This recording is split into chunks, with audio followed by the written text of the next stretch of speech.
ఒక మాట చెప్తుంది శాస్త్రం, దారిద్ర్యము, మరణము, భయము, ఈ మూడు ఎంతవరకు ఉంటాయో తెలుసా? అద్భుతంగా చెప్తుంది శివపురాణం.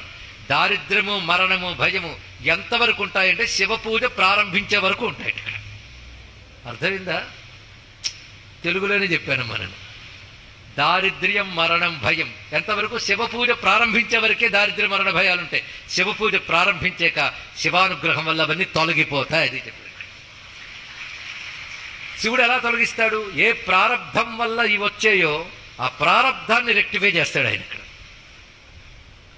అందుకే ఈయన బాగా అలవాటు చేసిందని చిన్నపిల్లవాడికి భగవత్ పూజ అలవాటు చేశాడు, మంత్రజపం అలవాటు చేశాడు, శుద్ధిగా సకాలంలో నిద్ర లేవడం, మంచి అలవాట్లు ఇవన్నీ చేశాడు. అంటే మీరు ప్రారంధంలో అకాల మృత్యు ఉన్నా నీ ప్రవర్తన సక్రమంగా ఉంటే దాన్ని కూడా దాటవచ్చు. ఈ ఒక్క కథ ద్వారా